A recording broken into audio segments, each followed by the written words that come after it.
Hey, Coach, appreciate you taking the time today. Thanks, Allie. We'll get started here with Dave Zangaro and then John McMullen. Hey Nick, good Hey, afternoon. Dave. How'd you find out the news that Shaq Leonard was signing with you guys, and realistically, how much can he help you down the stretch?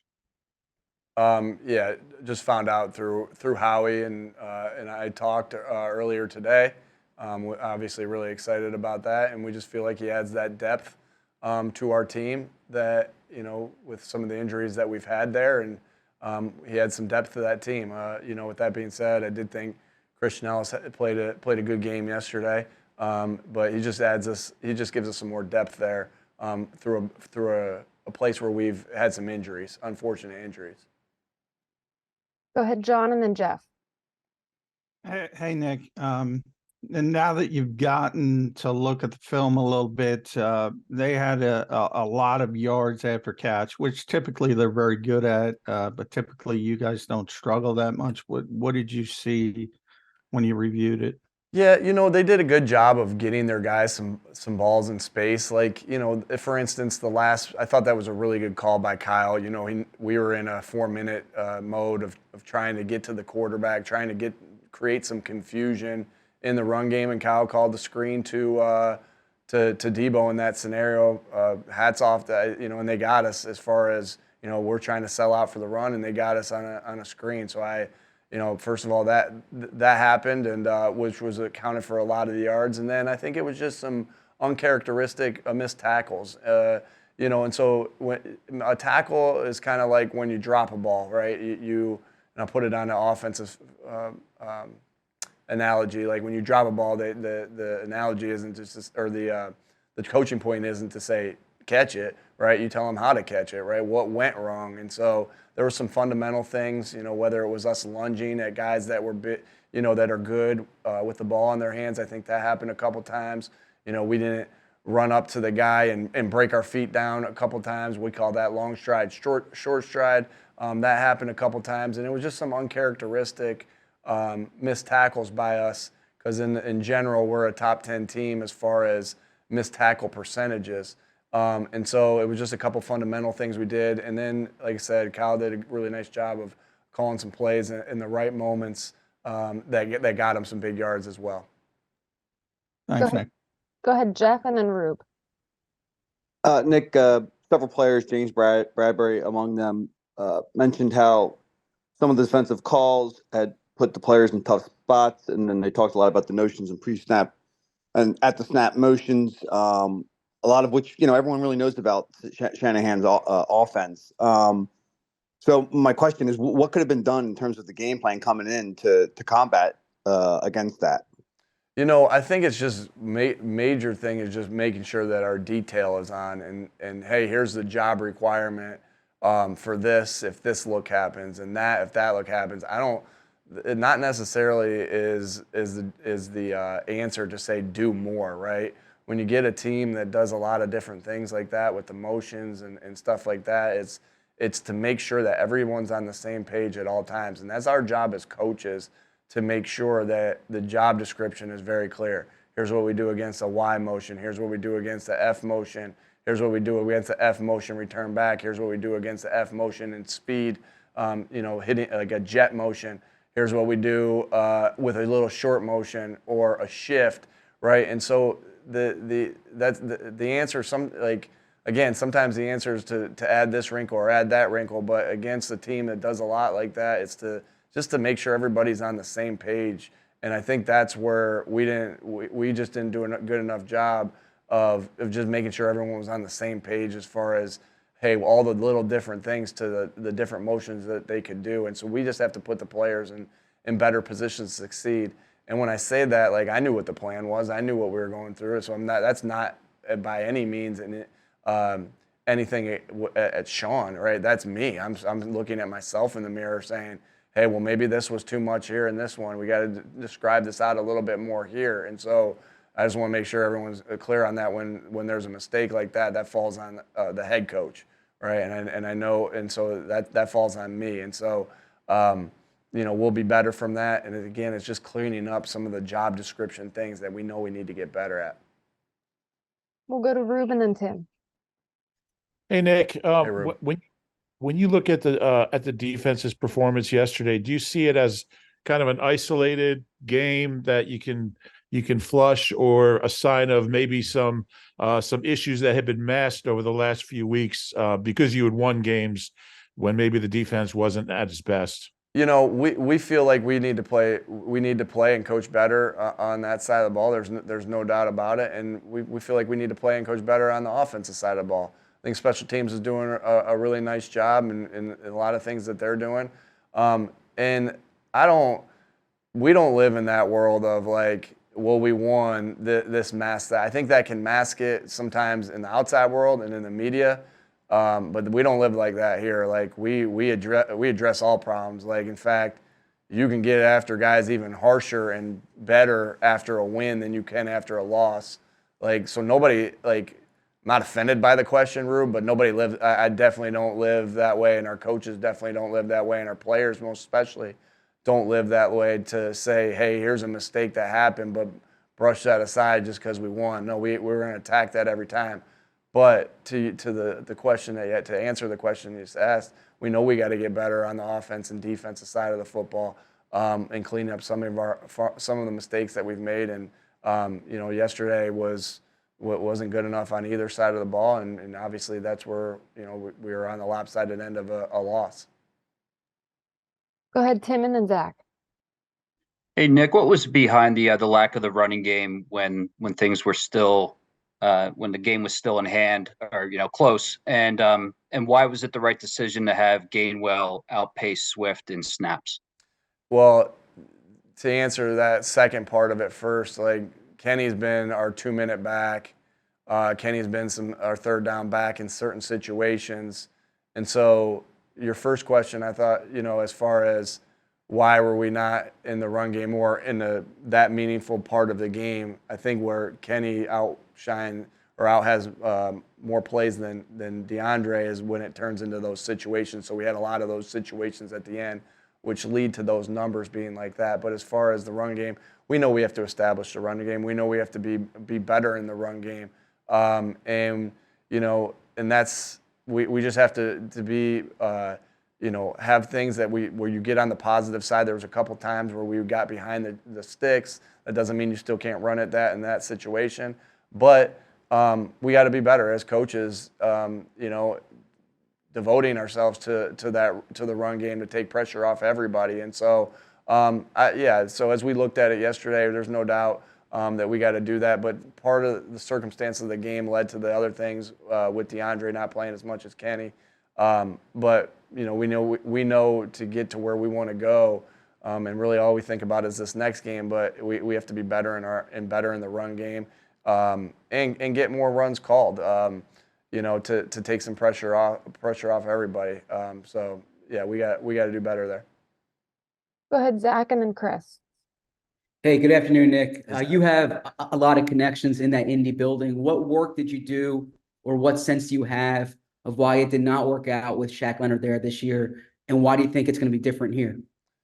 Yeah, obviously have a great relationship with a lot of people over there in Indy, and a great relationship with Shaq. And so we're confident in the player we're getting. We're confident in the person we're getting. And that's not as, sometimes it's different because you're secondhand asking guys questions about somebody, and you ask the people that like, if I had never been in Indy, I'd still ask Shane, hey, what do you think? How can he help us? This and that. Well, I get to ask Shane that question. I get to ask some of their defensive coaches that question that I've worked with before, and I have my own feel of how the player is, right? And not just me. I remember when I was FaceTiming him last week. I'm like, I was talking to him, and then I put the phone on Marcus Brady, and Marcus started talking to him. Then I put the phone on Jason Michael, and Jason started talking to him. Then I put the camera on Kevin Patullo, and Kevin started talking to him, right?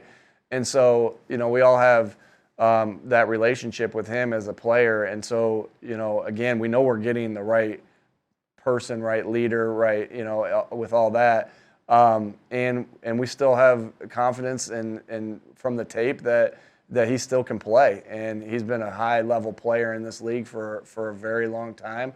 18 his first year in. And so, that's a long time to be a high-level 3-time All-Pro player. And so still has a knack to take the ball away, still has that knack to run and hit the ball carrier, still has that length that he had, to make throws hard in the passing lane. So excited about the player we're getting. I don't want to make any mistake about it. I like our linebackers, and I know yesterday was a tough day for us, but I still have a lot of faith in the linebackers and the people that we have in the building. It's just going to be a good addition for us with Shaq in this building. Go ahead, Chris, and then Martin. Hey, afternoon, Nick. Chris. When it comes to Shaq, do you think given his experience prior playing this league, do you feel like he'll be ready to play on Sunday against the Cowboys? And do you also feel that what have you guys been able to do to help a lot of these veterans get ready, prepared, and things such as, like, say, Zach Cunningham or some of the other guys you signed mid-season? Yeah, every position's a little different, Chris. Every scenario's a little different. Every game plan's a little different. We'll see. I don't want to put an expectation on them without letting them be here in the building for a little bit. I'll have a better feel for that. I know how smart Shaq is and how much he works at it. I know our coaches will work hard at it as well to get him up to speed. But like I said, some game plans have less in them, and some game plans have more in them. The style of the team you're playing, all those, the player, how the player gets. There's so many different things that go into it. We'll have a better feel as the week goes, but we're going to try to get them up to speed as quick as possible. Go ahead, Martin, and then Brooks. I'm sorry, say me? Yeah, you, Martin. Okay. Hey, Nick. Hey, Martin. I wanted to ask you about Jalen. Obviously, he missed the 5 snaps to, get examined for the concussion, and he's kind of missed a game, games here and there over the past few years. But did that kind of bring back the reality of just how important he is, to have him out there, no matter what's going on and everything? I mean, did you kind of get a sense of that yesterday? Yeah, I have a lot of faith in Marcus and the thing, and that he's a great backup quarterback for us. Obviously Jalen's our guy, and anytime he's not out there, you're concerned, right? Because of how good Jalen's been and the type of player he is. But again, that happens in this game, so I wouldn't say there was any sort of concern as far as I just feel like anytime one of your best players is out, you think about that and you plan accordingly like that. But he was ready to go in 5 plays, so I don't think it had a lasting effect on us to say. Did I answer your question, Martin? I'm sorry, I don't know if I've answered your question completely. I got you. I saw you nod your head. Yeah. Go ahead, Brooks, and then Jimmy. Yeah, Nick, you were mentioning about how you were saying you had confidence in Shaq in the tape that he can still play. You mentioned a few of those things specific to him in pass coverage. What were some of the things that you saw? Was it through things last week in y'all's visit? I mean, what things do you see in that that's specific to pass coverage for him? With Shaq? Yes. Oh man, he's got a knack for the football. That's something that isn't just my vision of watching him play recently, but also the practice reps I have against him, that I've been against him, not me, but our offense has been against him. And so him in pass coverage, his length is, and his instinct is really outstanding. I think that one of the, and he got a nose for the ball. I remember a play in 2019 where he showed blitz. It was at Tampa Bay. He showed blitz, and then he backed up out of the blitz, and they were running some sort of slant route over the middle, and he got his hands on the ball and made a catch like a receiver would, and then took it to the house for 60-some yards. Y'all can look up exactly what it was. And I remember him after that saying, Coach, I played receiver too. And showed me a post he ran at, I think at South Carolina State. I don't think it was high school, but showed me a post route that he ran at South Carolina State where he made a really nice play. I remember watching that and saying, man, we probably could put him in there on a post. But it's just his length, his instinct, his ability to finish on the ball And those are special qualities that he's had for a long time. That length is hard to throw around, both horizontally and vertically, right? And so, like, I have a vision of him at practice where we ran an RPO, and he gave us a pull read, right, on the RPO, and then boom, he sprinted back the other way and got his hand on the ball. And remember, Philip Rivers like, man, he gave me a pull read. I go, I know, it was just an unbelievable play of what he just did. And it goes back to, again, his instinct and his length. And so, looking forward to his addition to the team. Go ahead, Jimmy, and then Bob. Hey, Nick. I was just thinking back to last year. You had praised Miles for the way that he attacked an underthrown deep ball. I believe it was in the Colts game. Yep.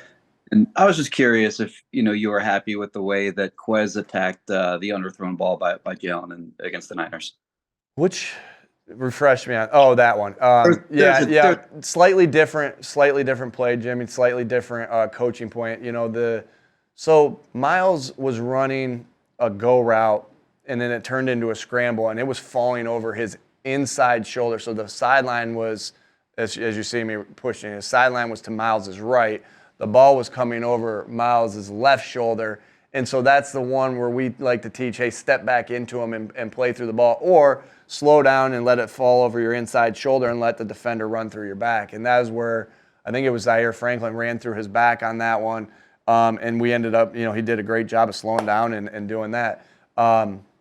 Smitty had a very similar catch against Kansas City where he kind of slowed himself down right there. This was more of a jump ball, in my opinion, Jimmy, which was a little bit different because it wasn't like that was the type of ball where it was, because it was on a corner route now. So it's slightly different of where the defender was coming. So on the go balls, right, the defender was behind the guy, right? And so he had to slow down to do that. So it was a slightly different technique that you teach. On this one, it was a corner, and the safety was out of it, and it was a corner route, and the corner was coming back. So it was just slightly different angle and everything like that, and you just teach them to high point it in that particular case.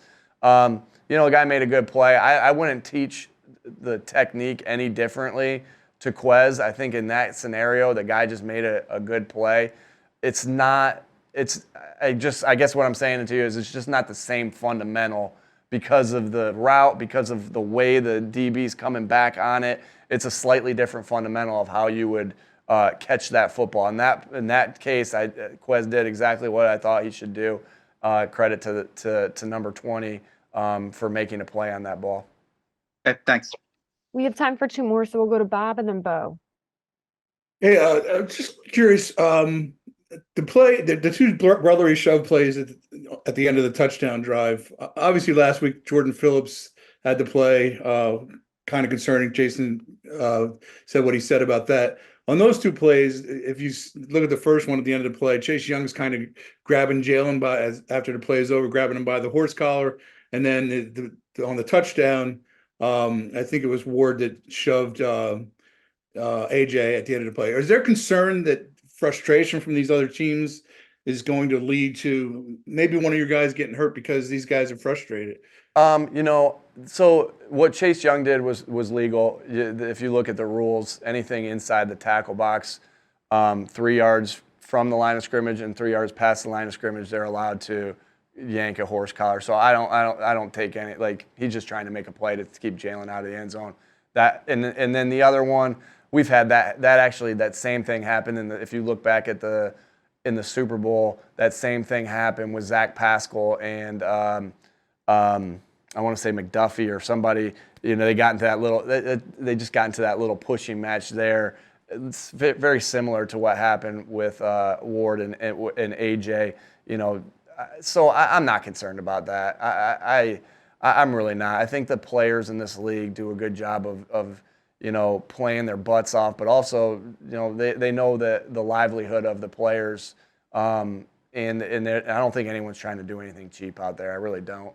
And so, like I said, with Chase Young, that's a perfectly legal play, and you're going to get some of the back and forth on the, on the touchdown there with AJ and Ward on that one. you know, that's part of football. So no concern on my end there.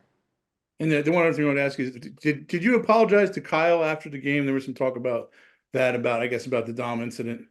Yeah, we just talked after the game, and anytime you just always are going through it, and just it was really more so to say to Kyle, you know, we respect you guys and respect your team, and so yeah, that was what that was about. Thank you. Last one here with Bo. Hey, Nick, not to belabor that, but there was a report about the league looking into that incident on the sideline. Just curious if you've heard from the league and also what Dom's reaction today has been to sort of being such a public figure. No, I haven't heard anything from the league. You know, Dom is as good as they get in this business, and I'm so thankful for him. You know, his nature, he's gonna always to try to diffuse situations, right? That's what he does. That's his job. And so, you know, obviously unfortunate yesterday, but you know, I know it in Dom's heart. He truly was trying to diffuse the situation right there. I'm sad that it came to, you know, what it came to, that anybody got thrown out of the game, because, you know, the play was what it was, right? There was a lot of emotion in that game, and again, I know I've seen Dom have to do that before, where he's trying to, you know, diffuse the situation. That's what he does, and you know, again, so but yeah, I know where Dom's heart is in that, and it is truly to diffuse the situation and you know, to stop what was going on the sideline.